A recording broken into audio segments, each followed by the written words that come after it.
자, 사도의 신경 중에서 이제까지 배운 것 우리가 함께 암송했으면 좋겠습니다. 함께 같이 암송해 볼까요? 나는 전능하신 아버지 하나님. 시작. 나는 전능하신 아버지 하나님, 천지의 창조주를 믿습니다. 나는 그의 유일하신 아들 우리 주 예수 그리스도를 믿습니다. 아멘. 지난주까지 우리가 이렇게 묵상했습니다. 오늘 우리가 묵상할 본문 한번 따라해 보십니다. 그는 성령으로 잉태되어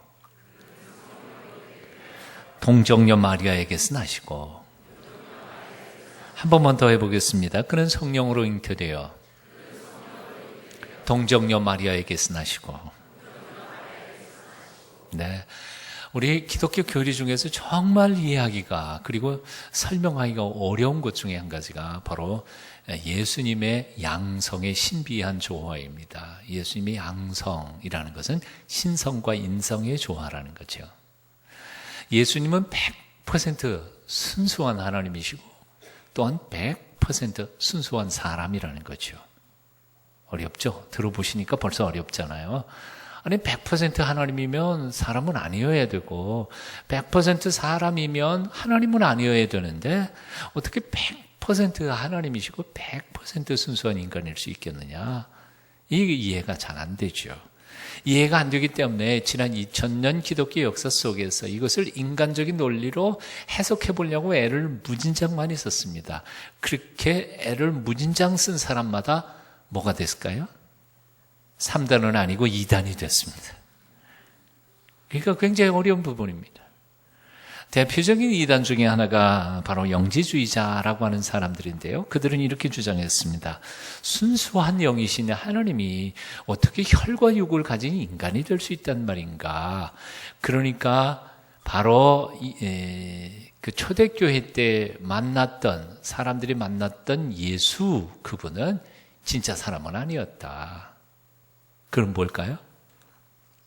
마치 천사가 뽕 하고 나타나가지고 이렇게 나타났다는 사라지고 나타났다는 사라지고 했던 것처럼 자기들은 사람이라고 생각했을지 모르지만 하나님이 인간의 모습을 입고 뽕 하고 나타나서 얘기했던 거지 진짜 사람은 전혀 아니다라고 얘기를 했습니다. 즉 이 영지주의자들은 그래서 예수님의 신성을 너무 강조하다가 보니까 인성을 무시해버렸습니다. 사람은 아니었다. 그러고 주장합니다. 자, 그런가 하면 정반대되는 사람들도 있습니다. 데오도투스나 사마수타 바울이라고 하는 사람은 거꾸로 얘기했습니다. 어떻게 하나님이 사람이 될 수 있겠냐. 그러니까 우리가 봤던 그분 예수는 그냥 사람 예수였을 뿐이다. 그런데 그 사람 예수에 하나님의 영이 임해서 잠깐 동안 하나님처럼 그렇게 행동하고 기적도 행했던 거지 예수는 그냥 사람이지 하나님은 아니었다. 자, 이런 사람들은 예수님의 인성, 인간됨을 너무 주장하다가 보니까 예수 그리스도의 신성을 부정하게 된 겁니다. 오늘은 조금 딱딱한 얘기지만 그러나 이건 굉장히 중요한 거니까 배우셔야 합니다. 자, 그럼에도 불구하고 하나님 예수 그리스도의 신성과 인성이 어떻게 조화될 수 있느냐, 이건 인간적인 논리로 아무리 설명하려고 해도 힘드는데도 불구하고 우리의 신앙의 선배인 사도들은 그 둘 중에 어느 하나도 포기할 수가 없었습니다. 포기를 안 했습니다. 인간적으로 도저히 조화할 수 없는 이런 신비한 교리에 대하여 그냥 억지로 해석하려고도 하지 않고 그냥 믿음으로 선포하고 그리고 믿었던 겁니다. 그분들은 이렇게 얘기한 겁니다. 예수님은 완전한 사람으로 이 땅에 오신 완전하신 하나님이십니다. 이게 바로 우리 사도신경에 나타난 우리 사도들의 신앙 고백이었습니다. 그것이 오늘 우리가 묵상하는 성령으로 잉태되어 동정녀 마리아에게 태어나셨습니다 라고 하는 이 문장 속에 담겨져 있는 가장 중요한 신학적인 내용인 겁니다. 자, 이렇게 시작을 해보겠습니다. 예수님은 진짜 사람인 처녀 마리아의 몸에서 태어난 진짜 완벽한 사람이었습니다. 이게 우리의 고백 중에 하나입니다. 그러니까 예수님은 신라나 저기 가야 건국신화에 있는 것처럼 알에서 나온 분이 아니라고요. 바가지에서 나온 분도 아니라고요. 박씨 죄송합니다.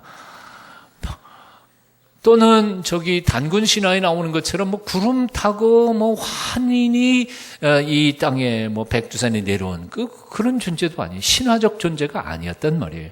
그분은 우리 세상 사람들하고 똑같이 엄마 뱃속에서 9개월 동안 크고, 그리고 베들레헴에서 진짜 엄마 배를 아프게 하면서 이 세상에 태어난 진짜 인간이었다는 거예요.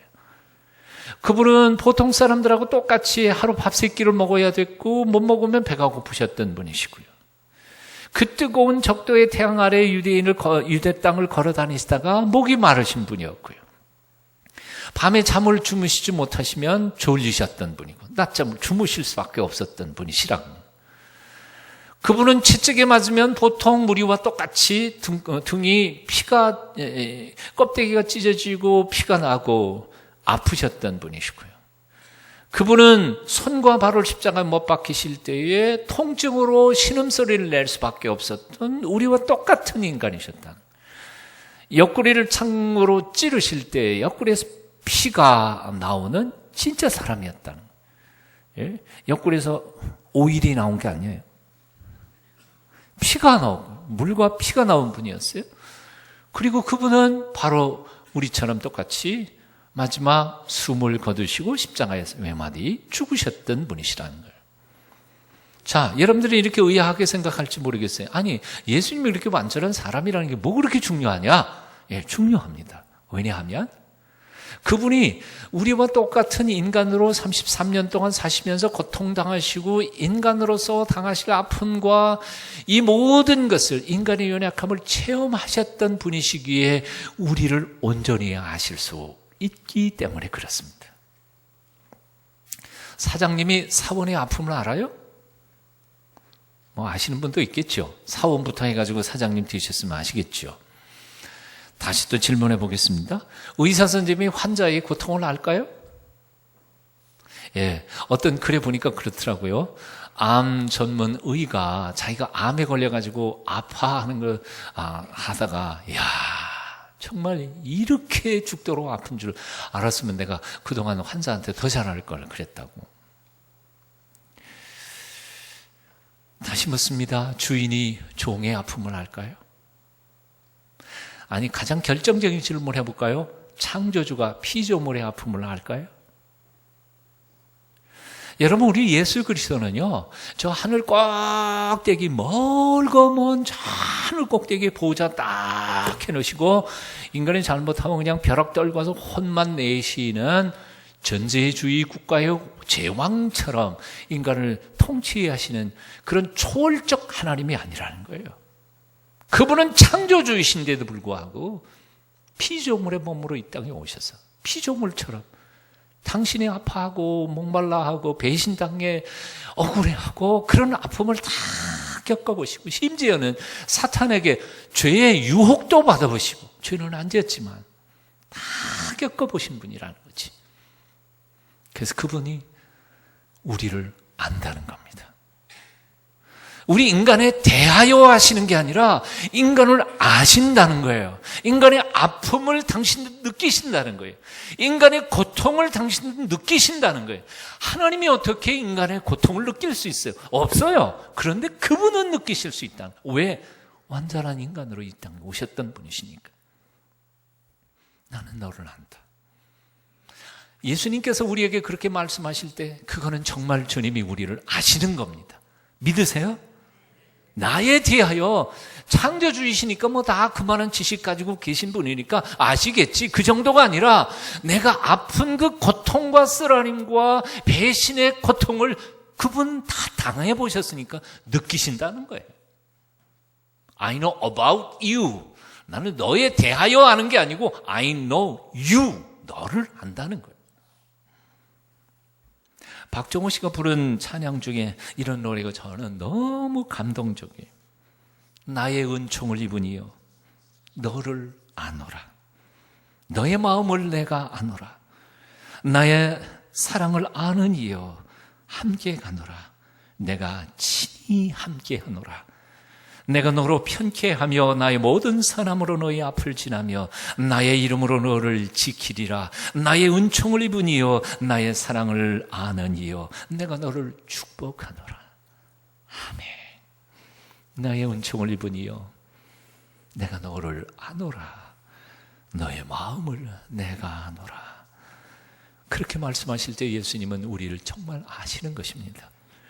인간의 몸을 입고 이 땅에 오셔서 인간의 모든 연약함과 아픔을 친히 겪어보셨던 주님이시기에, 그래서 나의 연약함 때문에 나를 온전히 더욱 불쌍히 여기시며 나를 보호하시고 지켜주시고 함께 하시고 같이 가시겠다는 약속이십니다. 믿으십니까? 이 믿음 가지고 살았으면 좋겠습니다.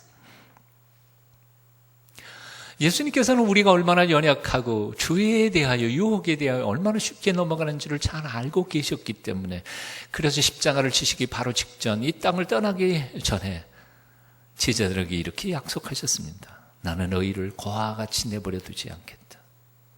너를 돕는 보혜사 성령을 너희에게 반드시 보내겠다. 그가 너희에게 오리니 그는 너희를 돕는 자라.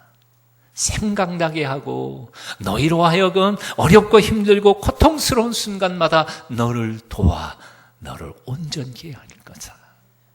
그런데 예수님께서는 약속만 하신 게 아니라 과연 오순절 날 마가 다락방에서 하늘에서부터 당신의 영이신 성령님을 보내셔서 그들을 감동케 하시고 성령의 능력으로 넉넉히 주의 백성들이 이 세상을 이기며 살아갈 수 있도록 더해 주신 것이었습니다. 이 사도 바울은 예수 그리스도의 영이신 성령님을 경험하면서 날마다 그 능력을 의지하면서 살아가는 동안에 이런 고백을 하게 됩니다. 여러분 잘 아시는 것지 않아요? 로마서 8장 26절. 이와 같이 성령도 우리 연약함을 도우시나니. 뭐라고요? 성령이 뭐 하신다고요? 우리 연약함을 도우신다. 우리 연약함을 도우시나니. 어떻게 도우시느냐 하면 우리가 마땅히 빌 바를 알지 못하나 오직 성령이 말할 수 없는 탄식으로 우리를 위하여 친히 간구하시느니라. 인생에 너무 기가 막힌 일을 만나면요, 숨이 턱 받치면요 기도도 안 나오잖아요. 알아요. 나는 기도해야 되는데, 기도해야만 이 문제가 풀릴 수 있을 거라고 생각하고 기도해야만 된다고 생각하는데 기도도 안 나와요. 그렇게 기가 막힌 순간에 보혜사 성령께서 뭐라고요? 우리가 마땅히 무엇을 빌 바를 알지 못하는 그 즈음에 성령께서 말할 수 없는 단식으로 천사를 보내서 기도하는 게 아니라 친히 너희를 위하여 간구하시느니라. 아멘. 왜? 주님이 직접 우리 인간의 연약함과 모자람과 이 깨지기 쉬운 질그리심을 당신의 33년 동안 체험해 보셨기에 우리를 아시는 분이시기에. 자, 그러나 예수님은 우리를 아시는, 친히 체험했기 때문에 아시기만 하시는 분은 아닙니다. 그분은 사람이기만 하신 분은 아니셨습니다. 그분은 오히려 성령으로 잉태되어 남자의 정자로 이 세상에 태어난 사람이 아니란 말이에요. 예? 분명히 100% 인간인데 남자의 정자로 이 세상에 태어난 사람이 아니라 성령의 능력으로 잉태되어, 그래서 창세기 3장에 보면 여인의 후손 이렇게 표현했죠. 여러분들 여인의 후손 있어요? 무슨 얘기인지를 잘, 너무 어려운 얘기를 질문을 하니까 모르시는 것 같아. 왜 아버님 날 낳으시고 했어요? 알잖아요. 그냥 넘어갈게요. 남자의 정자 없이 태어난 존재는 예수님밖에 없어요. 역사 속에. 남자 없이 태어난 분. 그래서 여자의 후손이죠. 여기는 다 뭐예요? 남자 후손이지. 웃으라 그러는데도 안 웃어. 그냥 넘어가요. 하여튼. 예수님이 여인의 후손이에요. 예수님은 보통 사람처럼 태어나신 분이 아니라 온 우주 만물을 창조하실 때의 그 창조의 사역에 동참하셨던 성령님의 기적 같은 능력의 손길을 통해서 남자 없이 이 세상에 태어나신 독특한 하나님이시라는 거지. 이게 두 번째 고백이에요. 그러니까 예수 그리스도는 100% 인간이기에 우리를 알 수 있는 분이시고 100% 하나님이시기에 우리를 도우실 수 있는 분이십니다. 그래서 이건 어느 쪽도 우리는 양보해서는 안 돼요. 지금 인간의 논리로는 이건 설명이 안 되고 조화가 안 되지만, 그러나 이 조화는 나중에 알게 될 거고 하나님이 알려주실 거고, 지금은 어쨌든 두 개는 다 맞아야 돼. 그분은 우리의 연약함을 친히 체험하신 사람이셨을 뿐만 아니라 우리의 연약함을 치유하시고 도우실 수 있는 전능하신 하나님이시기도 하십니다. 믿으시죠? 그분은 배신에 쓰라림을 아프고 경험하신 분이시지만 배신당한 사람을 위로하시고 그를 치유하시며 또한 다시 일어서서 다시 앞으로 전진하며 승리하게 만드시는 전능하신 하나님이시기도 하십니다. 그래서 그분은 우리를 도우실 수 있는 분이에요. 히브리서 4장 15절 이하는 이렇게 말씀합니다. 우리에게 있는 대사사상은 우리 연약함을 치유하지 아니하는 자가 아니요 모든 일에 우리와 한결같이 시험을 받은 자로 돼 죄는 없으시니라. 그렇습니다. 그분은 우리의 당한 아픔과 고통과 고독과 우리의 쓰라림과 우리의 허물과 많이 계십니다. 그러나 죄는 짓지 않으셨던 분, 그래서 우리를 도우실 수 있는 분. 한번 따라해 보십시다. 그러므로 우리가 긍휼하심을 받고 때를 따라 돕는 은혜를 얻기 위하여 은혜의 보좌 앞에 담대히 나아갈 것이니라. 네. 히브리서 기자는 얼마나 위대하게 이 말을 선포하고 있는지 몰라요. 우리는 거지가 아니에요. 거지가 아니야. 한 푼 줍쇼, 그리고 하나님 은혜 좀 주세요, 그런 게 아니고 담대히. 왜? 주님 아시잖아요. 제가 얼마나 연약한지 아시잖아요. 주님도 아파 보셨잖아요. 배신당해 보셨잖아요. 제가 지금 얼마나 고통스러운지 아시잖아요. 그러니 나 받아주세요. 나 위로해 주세요. 치료해 주세요. 나 새롭게 해주세요. 하나님 것으로 다시 한번 인쳐주세요. 제가 너무 좋아하는 찬송, 큰 죄에 빠진 날 위에 주 보혈 흘려주시고 또 나를 오라 하시니 주께로 어떻게 가요? 거적합니다. 주께로 그냥 가요. 복잡하게 생각할 필요 없어요. 나 같은 게 하나님 앞에 나아갈 수 있을까? 그런 거 생각할 필요 없어요. 그냥 가는 거예요. 인간이 얼마나 연약한지 하나님 아시니까, 주님 아시니까 그냥 가는 거예요. 내 죄를 씻는 능력은 주 보혈밖에 없으니 정하게 되기 원하여 주께로 같이 불러볼까요? 주께로 거저갑니다.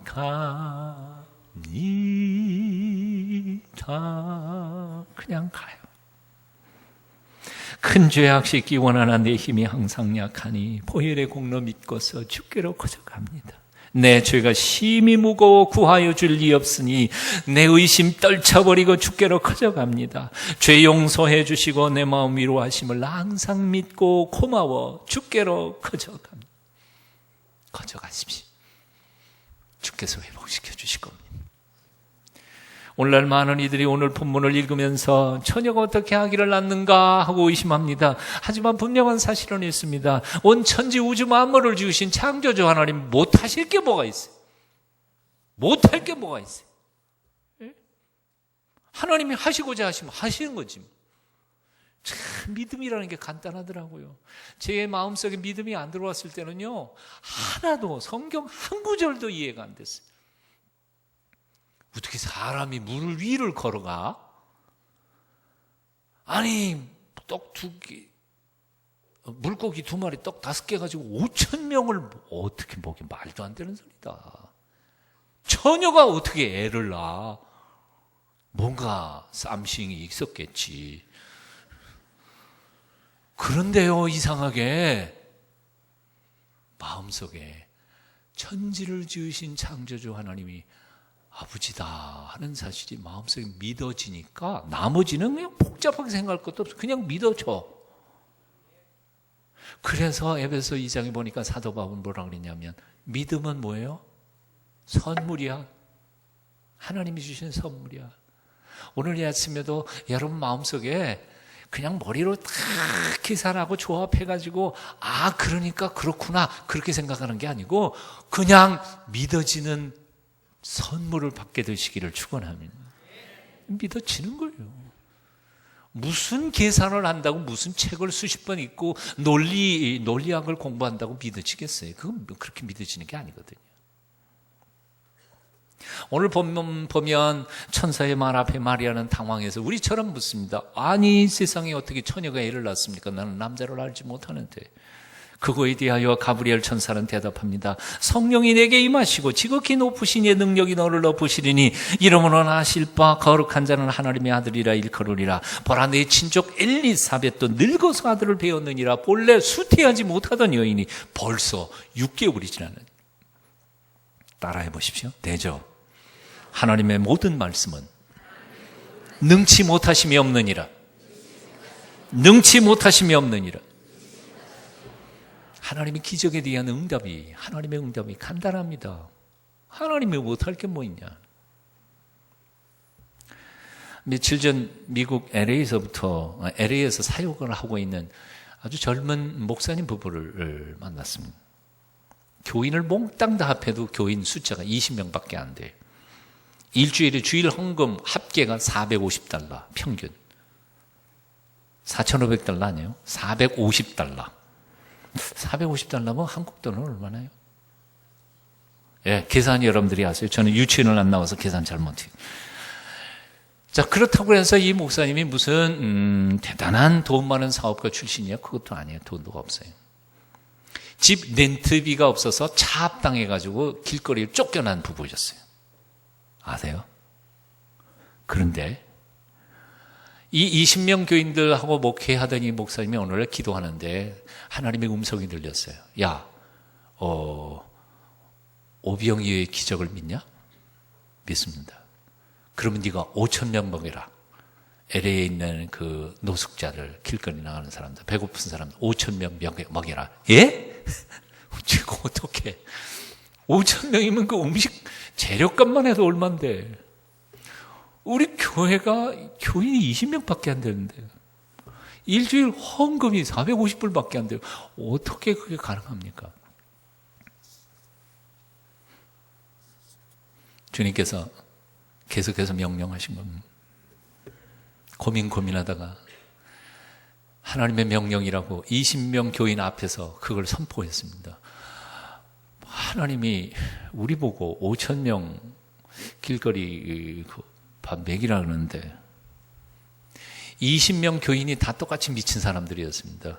하나님이 먹이라 그랬으면 먹여야죠. 있던 재산을 다 털털 다 털어가지고 내일은 생각지도 않고 이 목사님이 참 위대한 게 바로 그거예요. 순종하려면 철저히 끝까지 순종하라는 거죠. 완벽하게 순종하라는 거예요. 1푼이라도 내일 거 내놓고 순종하는 건 진짜 순종 아니라는 거. 와, 무서운 양반이에요. 다 탈탈 모아가지고 음식재를 사가지고 20명이 조리를 해서 주차장 빈 공터에다가 광고를 해가지고 오라 그랬어요. 중간에 내용이 복잡하지만 다 생각해요. 경찰들도 반대하고 욕을 단단히 먹고 노숙자들 5,000명이 모이면 이거 어떻게 해야 하냐 그러고 걱정을 했는데 하여튼 오케이. 그날 하루 온종일 동안 서빙을 했는데 몇 명이 왔을까요? 7,000명이 왔어요. 7,000명을 다 먹인 거예요. 그리고 11시 반 끝난 다음에 교인 20명과 목사님 4가 모여가지고 하나님께 감사 기도를 한 거예요. 와, 이게 불가능할 줄 알았더니 진짜 됐네. 하나님이 기적을 행하셨다. 기쁨도 한순간, 다음 순간에 하나님이 다시 목사님께 또 명령을 내신 겁니다. 좋지. 다음 주부터는 매일 해라.